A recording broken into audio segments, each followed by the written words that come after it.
Chegamos a completar um terço, faltam apenas mais 2 tercinhos. Aguenta que chega. Eu comecei esse projeto de meia horinha para incentivar ou para suprir o desejo de alguém que quisesse ler livros, porém não tivesse tempo, e agora eu me tornei essa pessoa que quase não tem mais tempo para ler. Chique, muito bom, nota dólar. Ok, continuemos. Sentados nas camas, cada um na sua, os cegos puseram-se à espera de que regressassem ao rebanho as cabas tresmalhadas. Cabrões é o que eles são, comentou uma voz grossa, sem adivinhar que respondia a pastoril reminiscência de quem não tem culpa de não saber dizer as coisas de outra maneira. Mas os meliantes não apareciam. Deviam desconfiar, de certo. Havia entre eles um tão perspicaz como o daqui, que teve a ideia da sova. Os minutos iam passando. Um ou outro cego tinha se deitado. Algum adormecera já. Que isto, meus senhores, é comer e dormir. Bem vistas coisas, nem se está mal de todo, desde que a comida não venha a faltar. Sem ela, é que não se pode viver. É como estar num hotel. Ao contrário, que calvário seria o de um cego lá fora, na cidade? Sim, que calvário. Andar aos tombos pelas ruas, todos a fugirem dele, a família apavorada, com medo de se aproximar, amor de mãe, amor de filho, histórias. Se calhar, faziam-me o mesmo que me fazem aqui. Fechavam-me num quarto e punham-me o prato à porta por muito favor. Olhando a situação a frio, sem preconceitos nem ressentimentos, que sempre obscurecem o raciocínio, havia que reconhecer que as autoridades tiveram visão quando decidiram juntar cegos com cegos, cada qual com seu igual, que é a boa regra da vizinhança, como os leprosos, não há dúvida. Aquele médico lá ao fundo está no certo quando diz que nos temos de organizar. A questão de fato é de organização. Primeiro a comida, depois a organização. Ambas são indispensáveis à vida. Escolher umas quantas pessoas disciplinadas e disciplinadoras para dirigirem isto, estabelecer regras consensuadas de convivência, coisas simples, varrer, arrumar e lavar. Disso não nos devemos queixar. Até nos mandaram sabão, detergente, manter a cama feita. O fundamental é não perdermos o respeito por nós próprios, evitar conflitos com os militares que cumprem com o seu dever vigiando-nos. Para mortos já temos que baste. Perguntar quem é que conhece aqui histórias que queira contar ao serão. Histórias, fábulas, anedotas, tanto faz. Imagine-se a sorte que seria saber alguém a Bíblia de cor. Repetíamos tudo desde a criação do mundo. O importante é que nos ouçamos uns aos outros. Pena não havia um rádio. A música sempre foi uma grande distração. Íamos acompanhando as notícias, por exemplo. Se descobrisse a cura da nossa doença, a alegria que não seria aqui. Então aconteceu o que tinha de acontecer. Ouviram-se tiros na rua. Vem nos matar, gritou alguém. Calma, disse o médico, devemos ser lógicos. Se quisessem matar-nos, era cá dentro que viriam disparar, não lá fora. Tinha razão o médico. Foi o sargento quem deu a ordem de disparar para o ar. Não foi um soldado que de repente estivesse cegado quando estava com o dedo no gatilho. Compreendeu-se que não houvesse outra maneira de enquadrar e manter em respeito os cegos que saíam aos tropeções dos autocarros. O Ministério da Saúde tinha avisado o Ministério do Exército. Vamos despachar 4 caminhonetes deles. E isso dá quantos? Uns 200. Onde é que você vai meter toda essa gente? As camaradas destinadas aos cegos são as 3 da ala direita. Segundo informações que temos, a lotação total é de 120 e já lá estão 60 ou 70, menos uma dúzia que tivemos de matar. O caso tem remédio. Ocupem-se as camaradas todas. Sendo assim, os contaminados vão ficar em contato direto com os cegos. Mais provável é que, mais tarde ou mais cedo, esses venham a cegar também. Aliás, tal como a situação está, suponho que contaminados já estaremos todos. De certeza, não há uma só pessoa que não tenha estado à vista de um cego. Se um cego não vê, pergunto eu, como poderá ele transmitir o mal pela vista? Meu general, esta deve de ser a doença mais lógica do mundo. O olho que está cego transmite a cegueira ao olho que vê. Já se viu coisa mais simples? Temos aqui um coronel que acha que a solução era ir matando os cegos à medida que fossem aparecendo. Mortos em vez de cegos não alteraria muito o quadro. Estar cego não é estar morto. Sim, mas estar morto é estar cego. Bom, então vão ser uns 200. Sim. E que fazemos aos condutores dos autocarros? Metam-nos também lá dentro. Nesse mesmo dia, ao fim da tarde, o Ministério do Exército chamou o Ministério da Saúde. Quer saber a novidade? Aquele coronel de quem lhe falei cegou. A ver agora, que pensará ele da ideia que tinha? Já pensou? Deu um tiro na cabeça. Coerente atitude. Sim, senhor. O Exército está sempre pronto a dar o exemplo. Ué.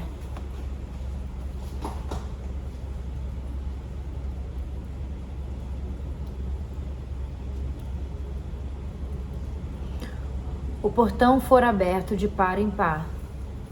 Levado pelos hábitos do quartel, o sargento mandou formar uma coluna de 5 de fundo, mas os cegos não conseguiam atinar com a conta certa.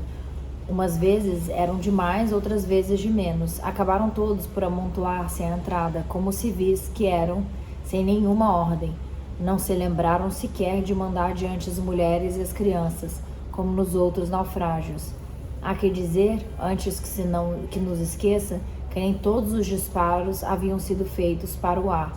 Um dos condutores dos autocarros recusara-se a ir com os cegos. Protestou que via perfeitamente. O resultado, 3 segundos depois, foi dar razão ao Ministério da Saúde quando dizia que estar morto é estar cego.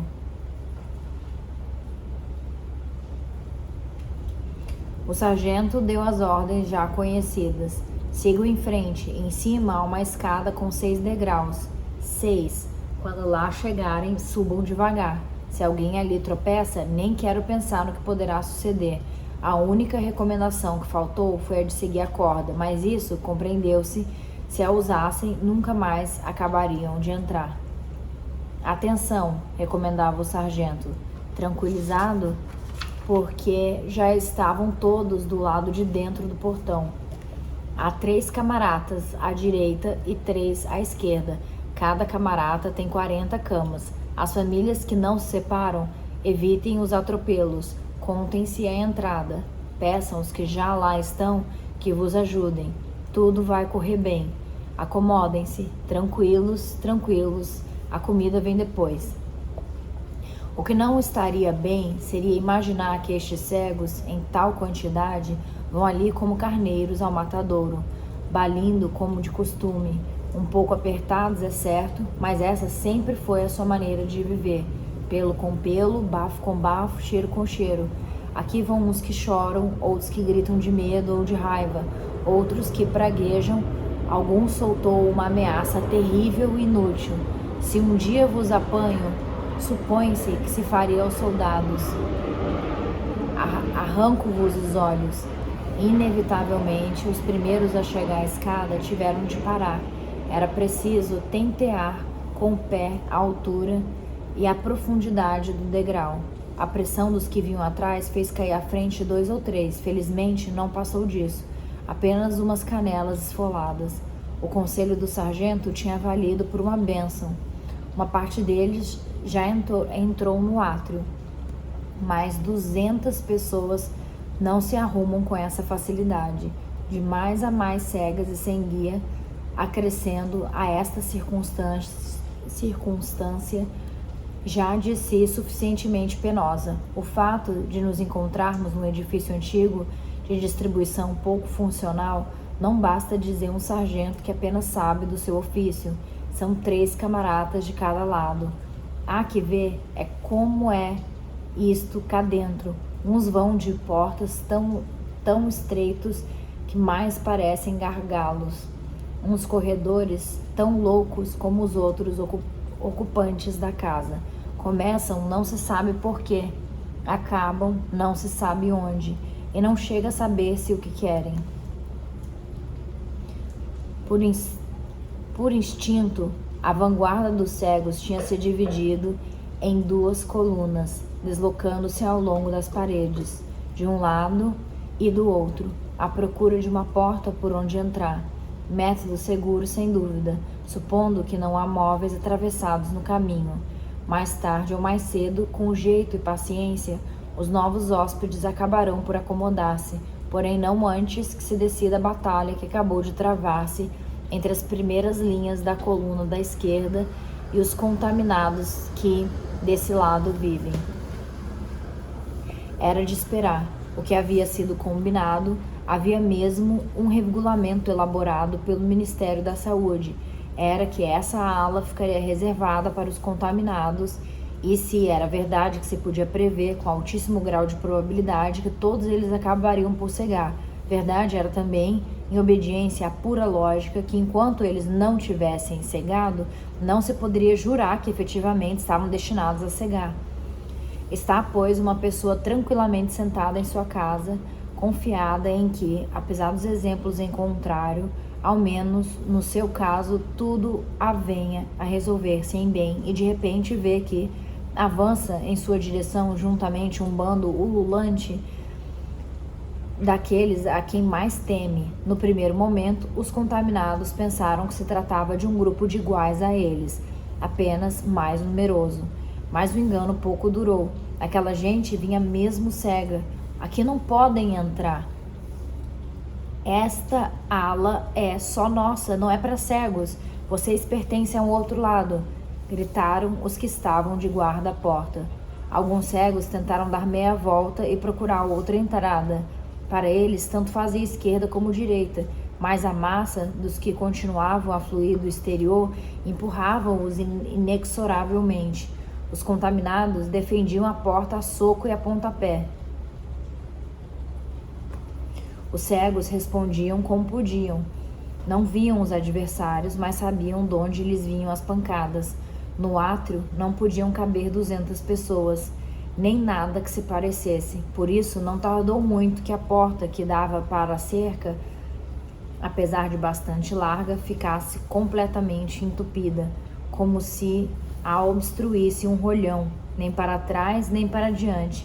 Os que estavam dentro, comprimidos, espalmados, tentavam proteger-se escoicinhando, dando cotoveladas nos vizinhos que os sufocavam. Ouviam-se gritos, crianças cegas que choravam, mulheres cegas que desmaiavam, enquanto os muitos que não tinham conseguido entrar empurravam cada vez mais, atemorizados pelos berros dos soldados que não entendiam por que estavam aqueles idiotas ainda ali. Um momento terrível foi quando se produziu um refluxo violento da gente que forcejava por livrar-se da confusão, do perigo iminente de esmagamento. Ponhamo-nos nós no lugar dos soldados. De repente, vem sair de repelão uma quantidade dos que já tinham entrado. Pensaram logo o pior, que os cegos iam voltar para trás. Lembremo-nos dos precedentes. Podia ter acontecido ali uma carnificina. Felizmente, o sargento esteve mais uma vez à altura da crise. Deu ele próprio um tiro para o ar de pistola, só para chamar a atenção, e gritou pelo alto-falante: calma, recuem um pouco os que estão na escada. Desafoguem-se, não empurrem, ajudem-se uns aos outros. Era pedir demais. Lá dentro, a luta continuava, mas o átrio, aos poucos, foi se despejando graças a um deslocamento mais numeroso de cegos para a porta da ala direita. Ali eram acolhidos por cegos que não se importaram de os encaminhar para a terceira camarata, livre até agora, e para as camas que da segunda ainda estavam vagas. Por um momento, pareceu que a batalha se iria resolver a favor dos contaminados, não tanto por serem eles os mais fortes e os que mais vista tinham, mas porque os cegos, tendo percebido que a entrada do outro lado estava desimpedida, romperam um contato, como diria o sargento nas suas prelações quarteleiras de estratégia e de tática elementar. Porém, não durou muito a alegria dos defensores. Da porta da ala direita começaram a chegar vozes anunciando que já não havia ali mais lugares, que todas as camaratas estavam cheias. Houve mesmo cegos que vieram novamente de empurrão para o átrio, exatamente na altura em que, desfeito o rolhão humano que até aí atravancava a entrada principal, os cegos que ainda estavam fora, e que eram muitos, puderam avançar e acolher-se ao teto debaixo do qual, a salvo das ameaças dos soldados, iriam passar a viver. O resultado dessas duas deslocações praticamente simultâneas foi reacender-se a peleja à entrada da ala esquerda. Outra vez golpes, outra vez clamores e, como se fosse isso pouco, uns quantos cegos desarvorados que tinham encontrado e forçado a porta do átrio que dava acesso direto à cerca interior, desataram aos gritos de que ali havia mortos. Imagina-se o pavor. Recuaram esses como puderam. Ali mortos, mortos, repetiam, como se os próximos a morrer fossem eles. Em um segundo, o átrio voltou a seu remoinho furioso dos piores momentos. Depois a massa humana desviou-se no impulso súbito e desesperado para a ala esquerda, levando tudo à sua frente. Desfeita a resistência dos contaminados, muitos que já tinham deixado de o ser, outros que, correndo como loucos, tentavam ainda escapar à negra fatalidade. Em vão corriam, um após outro, todos foram cegando com os olhos de repente, afogados na hedionda maré branca que inundava os corredores, as camaratas, o espaço inteiro. Lá fora, no átrio, na cerca, arrastavam-se os cegos desamparados, doridos de golpes uns pisados outros. Eram sobretudo os anciãos, as mulheres e as crianças de sempre. Seres em geral, ainda ou já com poucas defesas. Milagre foi não terem saído disto muito mais mortos para enterrar. Pelo chão, espalhados, além de alguns sapatos que perderam os pés, há sacos, malas, cestos, a derradeira riqueza de cada um, agora, como sempre, perdida. Quem vier aos achados dirá que o que lá leva é seu. Um velho, com uma venda preta num dos olhos, veio da cerca, ou também perdeu a bagagem ou não a trouxe. Tinha sido o primeiro a tropeçar nos mortos, mas não gritou. Deixou-se ficar com eles, ao lado deles, à espera de que voltassem a paz e o silêncio. Durante 1 hora esperou. Agora é a sua vez de procurar abrigo. Devagar, com os braços estendidos, buscou o caminho. Encontrou a porta da primeira camarata da ala direita. Ouviu vozes que vinham de dentro, então perguntou: há aqui uma cama para mim? Isso é muito engraçado, que caso alguém veja, esse livro é muito doido, não tem acento de interrogação. Na verdade, eu acho que não tem acento de exclamação, não tem nada. Olha só. Não tem. É uma pergunta sem interrogação, e toda vez que tem uma fala de alguém, não tem um travessão. Você tá lendo, vai uma vírgula e você precisa entender que é uma fala de alguém, do nada. Bom, muito louco, devia ser coisa de português de antigamente. A chegada de tantos cegos pareceu trazer, pelo menos, uma vantagem. Pensando bem, 2. Vem a primeira de uma ordem, por assim dizer, psicológica. Na verdade, é muito diferente estar à espera em cada momento de que se nos apresentem novos inquilinos e ver que o prédio finalmente se encontra cheio, que a partir de agora passou a ser possível estabelecer e manter com os vizinhos relações estáveis, duradouras, não perturbadas, como sucedia até aqui, por sucessivas interrupções e interposições de recém-chegados que nos obrigavam a reconstituir continuamente os canais de comunicação. Eu acho que eles que acham, eu acho que vai continuar enchendo.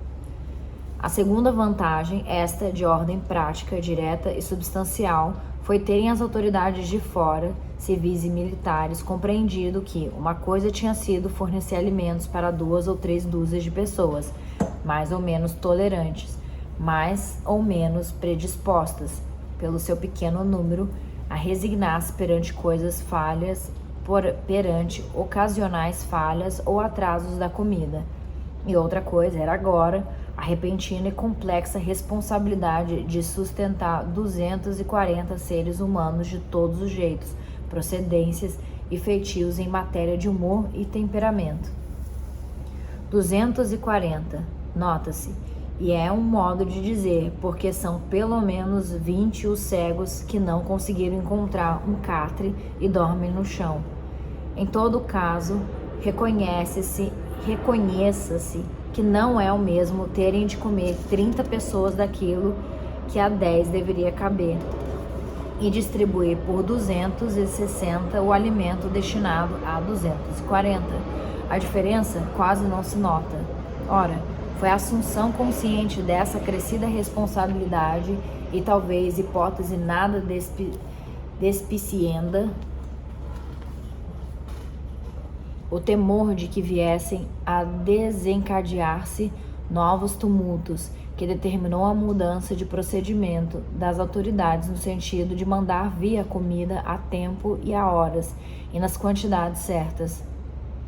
Evidentemente, após a pugna a todos os títulos lastimosa a que tivemos de assistir, não poderia ser fácil nem isenta de conflitos localizados a acomodação de tantos cegos.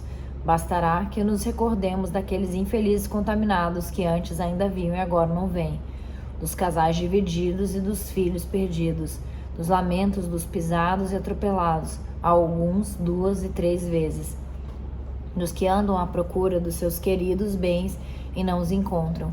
Seria preciso ser-se de todo insensível para esquecer, como se nada fosse, as aflições da pobre gente.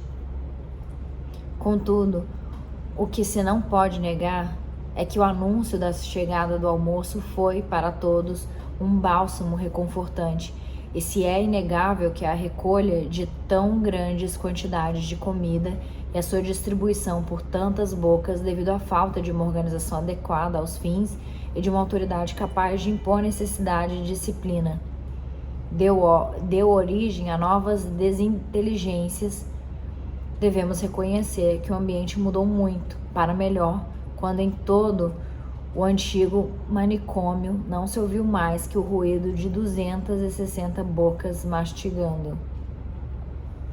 Quem depois vai limpar tudo isso é questão, por enquanto, sem resposta. Só lá mais para o fim da tarde o altifalante voltará a recitar as regras de boa conduta que deverão ser observadas para o bem de todos. E então se verá que grau de acatamento irão elas merecer aos que acabam de chegar. Já não é pouco que os ocupantes da segunda camarata da ala direita se tenham decidido, enfim, a enterrar os seus mortos. Pelo menos deste cheiro ficávamos nós livres, ao cheiro dos vivos. Mesmo fétido, será mais fácil habituarmos-nos. Quanto à primeira camarata, talvez por ser a mais antiga e, portanto, estar há mais tempo em processo e seguimento de adaptação ao estado da cegueira, um quarto de hora depois de os seus ocupantes terem acabado de comer, já não se via um papel sujo no chão, um prato esquecido, um recipiente pingando. Tudo havia sido recolhido, as coisas menores metidas dentro das maiores, as mais sujas metidas dentro das menos sujas, como o determinaria uma regulamentação de higiene racionalizada, tão atenta à maior eficácia possível na recolha dos restos e detritos como a economia do esforço necessário para realizar esse trabalho. A mentalidade que forçosamente haverá de determinar comportamentos sociais deste tipo não se improvisava nem nasce por geração espontânea. No caso em exame, parece ter tido uma influência decisiva a ação pedagógica da cega do fundo da camarata, aquela que está casada com o oftalmologista. Tanto ela se tem cansado a dizer-nos: se não formos capazes de viver inteiramente como pessoas, ao menos façamos tudo para não viver inteiramente como animais. Tantas vezes o repetiu que o resto da camarata acabou por transformar em máxima, em sentença, em doutrina, em regra de vida, aquelas palavras no fundo simples e elementares. Se não formos capazes de viver inteiramente como pessoas, ao menos façamos tudo para não vivermos inteiramente como animais. Eu li um outro livro chamado É Isto o Homem? O autor é Primo Levi e é uma história dele próprio, né? Ele narrando como é que foi viver no campo de concentração. E aí ele fala que no desespero é incrível como os seres humanos passam a agir literalmente como animais. Mesmo quando eles estão ali, levam um tiro e estão ali se contorcendo no chão antes de morrer, o cachorro que leva o tiro e o ser humano que leva um tiro, no final agem de forma muito similar. E aí, no caso do campo de concentração lá do livro, tinha um cara que falava que ele fazia questão, mesmo que o tempo lá era brevíssimo, né? Tipo, você mal tinha tempo livre, era sempre ralando, sempre trabalhando, mal tinha tempo para dormir, mas ele fazia questão de usar um pouco do tempo livre que mal se tinha para fazer a barba e tomar banho, para ele não se entregar a um instinto animal, para ele se diferenciar de animal e isso fazer bem a ele. Bom,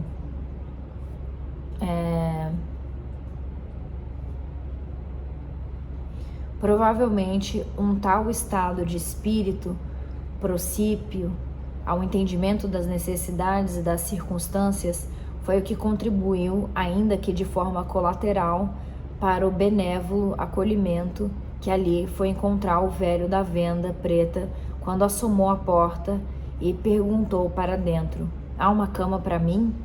Por um feliz acaso, obviamente prometedor de consequências no futuro, havia uma cama, a única. Vá-se lá saber por que teria ela sobrevivido, por assim dizer, à invasão. Naquela cama tinha o ladrão de automóveis sofrido indizíveis dores. Talvez por isso lhe tenha ficado uma áurea de sofrimento que fez afastar a gente. São disposições do destino, mistérios dos arcanos. Guardado está o bocado, e este acaso não foi o primeiro, longe disto. Basta reparar que a esta camarata vieram ter todos os pacientes da vista que se encontravam no consultório quando o primeiro cego lá apareceu. Então ainda se pensava que daí não passaria. Baixinho, como de costume, para não descobrir o segredo da sua presença ali, a mulher do médico sussurrou ao ouvido do marido: talvez tenha sido também teu doente. É um homem de idade, calvo, de cabelos brancos e traz uma venda preta num dos olhos. Lembro-me de que falastes dele. Que olho? O esquerdo. Deve de ser ele. O médico avançou para a coxia e disse, levantando um pouco a voz: gostaria de poder tocar a pessoa que acabou de se juntar a nós. Peço-lhe que venha andando nessa direção. Eu irei ao seu encontro. Toparam-se a meio caminho, os dedos com os dedos, como duas formigas que deveriam reconhecer-se pelos manejos das antenas. Não será assim neste caso. O médico pediu licença. Com as mãos tenteou a cara do velho. Encontrou rapidamente a venda. Não há dúvida, era o último que nos faltava aqui. O paciente da venda preta. Exclamou. Que quer dizer? Quem é o senhor? Perguntou o velho. Era o oftalmologista. Lembra-se, estivemos a combinar a data de sua operação à catarata. Como foi que me reconheceu? Sobretudo pela voz. A voz é a vista de quem não vê. Sim, a voz. Também estou a reconhecer a sua. Quem nos diria, senhor doutor, agora já não é preciso que me opere. Se há remédio para isso, precisamos ambos dele. Recordo-me de o senhor doutor me ter dito que depois de operado nem iria reconhecer o mundo em que vivia. Nesta altura sabemos quanta razão tinha. Quando foi que cegou? Ontem à noite. E já o trouxeram? O medo lá fora é tal que não tarda que comecem a matar as pessoas quando percebem que elas cegaram. Aqui já liquidaram 10, disse uma voz de homem. Encontrei-os, respondeu o velho da venda preta simplesmente. Eram de outra camarata. Os nossos enterramo-los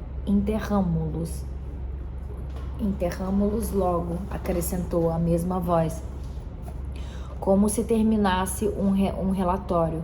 A rapariga dos óculos escuros tinha se aproximado. Lembra-se de mim? Levava uns óculos escuros postos. Lembro-me bem. Apesar da minha catarata, lembro-me de que era muito bonita. A rapariga sorriu. Obrigada, disse, e voltou para o seu lugar. Disse de lá, está aqui também aquele menino. Quero a minha mãe, disse a voz do rapazito, como cansada de um choro remoto e inútil. E eu sou o primeiro que cegou, disse o primeiro cego. Estou com a minha mulher. E eu sou empregada do consultório, disse a empregada do consultório. A mulher do médico disse, só falta que me apresente eu. E disse quem era. Então o velho, como para retribuir o acolhimento, anunciou. Tem um rádio. Um rádio? Exclamou a rapariga dos óculos escuros, batendo as palmas. Música? Que bom, sim, mas é um rádio pequeno, de pilhas, e as pilhas não duram sempre, lembrou o velho. Não me diga que vamos ter de ficar aqui para sempre, disse o primeiro cego. Para sempre não, para sempre é sempre demasiado tempo. Dará para ouvir as notícias, observou o médico. E um bocadinho de música, insistiu a rapariga dos óculos escuros. Nem todos gostariam das mesmas músicas, mas todos estamos com certeza interessados em saber como estão as coisas lá fora. O melhor é poupar o rádio. Também acho, disse o velho da venda preta. Tirou o pequeno aparelho do bolso exterior do casaco e ligou. Pôs-se à procura das estações emissoras, mas a sua mão, ainda pouco seguro, perdia facilmente o ajuste do comprimento de onda.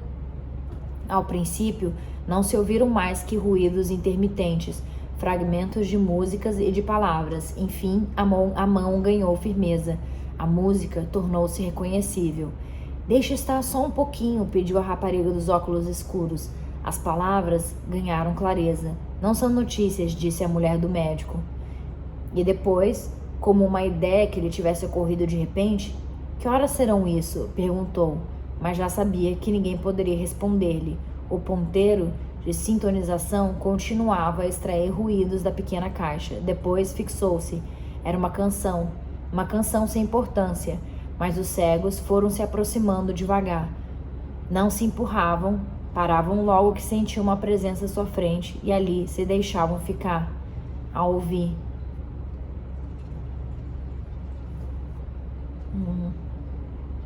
Com os olhos muito abertos na direção da voz que cantava. Alguns choravam, como provavelmente só os cegos podem chorar, as lágrimas correndo simplesmente como de uma fonte.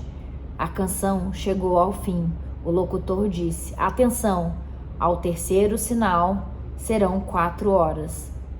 Uma das cegas perguntou rindo, da tarde ou da madrugada?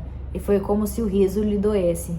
Disfarçadamente, a mulher do médico acertou o relógio e deu-lhe corda.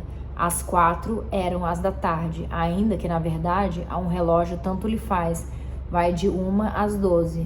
O mais são ideias dos humanos.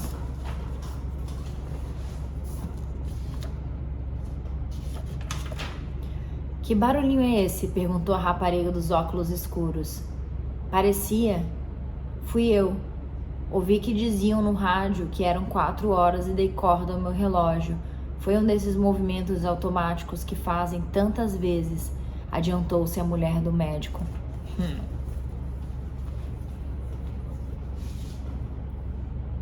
Cara, eu não me lembro. A rapariga, ela sacou que a mulher do médico enxergava. Agora me tá essa dúvida. Eu acho que alguém sacou que ela enxerga, né? Ah, foi o cara que morreu, o cara da ferida. Ele tinha sacado que ela enxergava. Vai ver, a rapariga vai sacar também, né?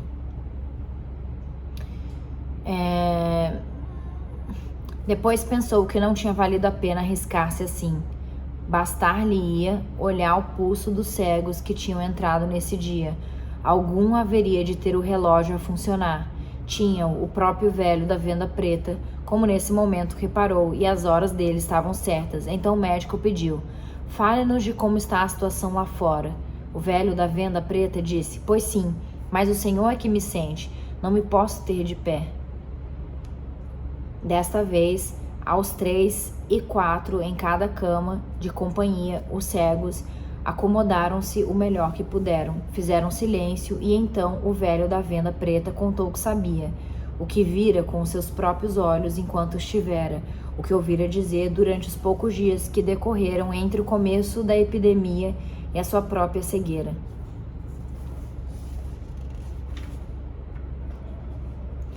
Logo nas primeiras 24 horas, disse, se era verdadeira a notícia que ocorreu, houve centenas de casos, todos iguais, todos manifestando-se da mesma maneira, a rapidez instantânea, a ausência desconcertante de lesões, a brancura resplandecente do campo visual, nenhuma dor antes, nenhuma dor depois. No segundo dia, falou-se de haver uma certa diminuição no número de novos casos, passou-se das centenas às dezenas, e isso levou o governo a anunciar prontamente que, de acordo com as mais razoáveis perspectivas, a situação não tardaria a estar sob controle.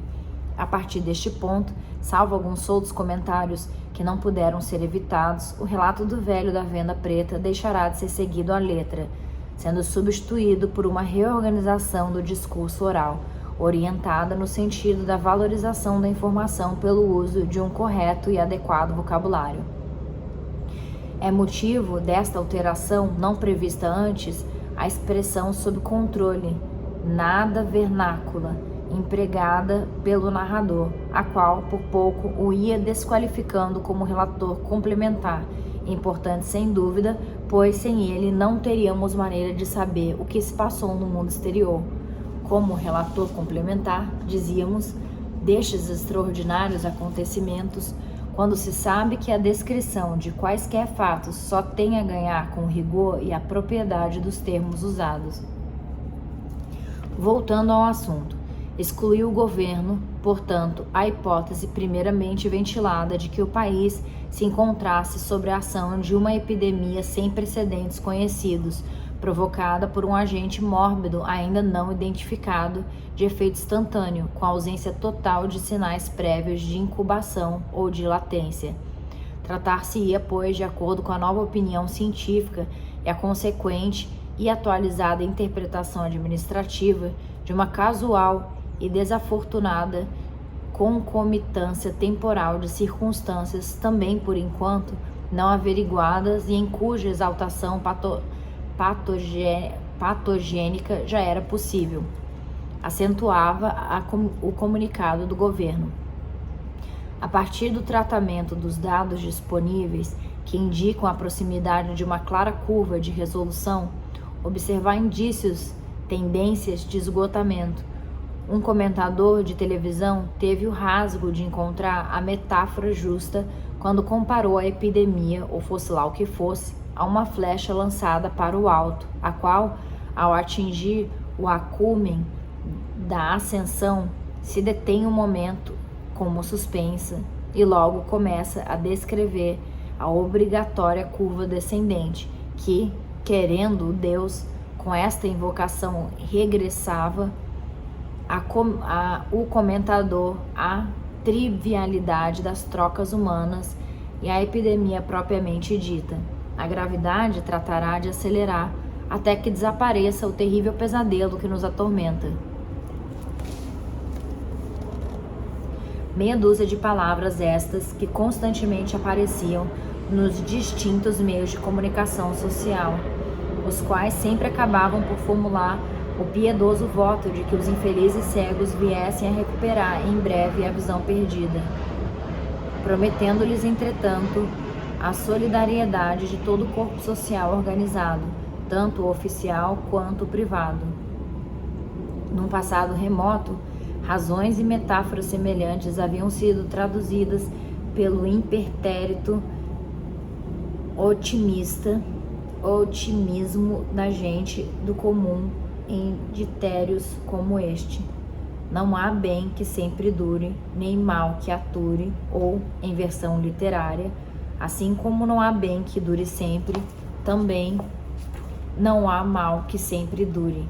Máximas supremas de quem teve tempo para aprender com os baldões da vida e da fortuna, e que, transportadas para a terra dos cegos, deverão ser lidas como segue: ontem vimos, hoje não vemos, amanhã veremos, com uma ligeira entonação interrogativa no terço final da frase, como se a prudência no último instante tivesse decidido pelo sim, pelo não, acrescentar a reticência de uma dúvida à esperançadora conclusão.